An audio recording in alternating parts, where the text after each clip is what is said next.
Good afternoon, students. Today in SST, I will go through the new chapter, that is chapter 14, means of communication.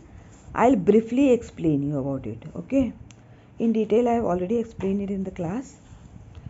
So, communication, why it is so important? Because though all living beings communicate in some or the other form, human beings can speak and express themselves.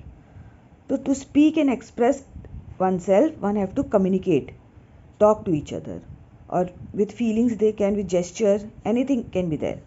When humans were dependent on gestures and could make some grunting noises to express themselves. But now what happened? Now there are about around 6,700 known languages that are spoken around the world. And invention of sign languages. Sign languages was the beginning of communication for humankind. Early communications began with simple gestures and signals. First, only gestures and signals was used, hands and signals and sounds and all. And it indicated pleasure, sorrow, delight, and urgency. Some danger was there, so they used to make sounds and all. So was the first form of oral communication.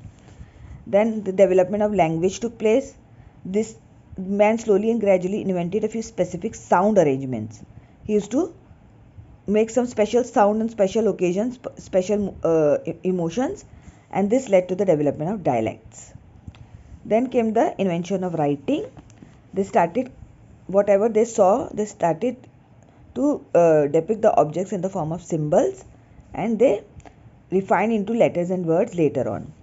Then sending messages far and wide. If you want to send messages far and wide, then two types of communications are needed: personal communication and mass communication.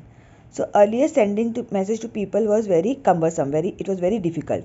This was because messengers had to be sent for this purpose, and it took a lot of time for the message. Even trained pigeons were used, but it was only limited to a few people only. Then came the invention of the postal system. With the emergence of large dynasties with complex administrative systems, instruction needed to be delivered regularly. So how could it be possible? So it was a need aroused for a more sophisticated network that could deliver messages at a faster pace. Development in the means of transport facilitated the development of means when transport system developed, so this common delivery system also of messages also developed. As a result, postal service came into existence. So it can be letters, postcards, and parcels also. And it is rated in a nominal charge. It was. Then came the telegraph system. In 1838, Samuel Morse and his assistant Alfred Bell developed a device known as electrical telegraph. In this, what was used? It was a Morse code, and arrangement of dots and dashes were done. Means in dot and dashes the messages were delivered. Then teleprinter. The government and the corporate organization needed a faster medium of messages transmission. Thus came the teleprinters, and they could send and receive message in text format as soon as they were relayed.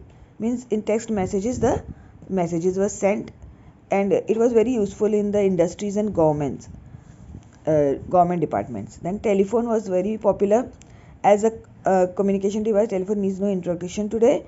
It enables two users to connect through telephone systems and communicate easily without the barrier of distance. And who invented it? Alexander Graham Bell in 1876. Then the more technology advanced, so what came? Mobile phone and cellular phone, which we use today, and it has no foundation of wires also. Then fax machine. Fax or facsimile machine is an extension of a telephone.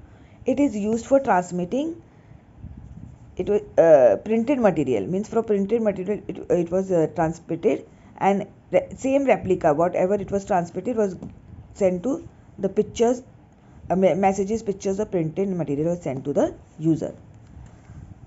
Then came the age of information technology. Computer has changed the whole idea of information flow today.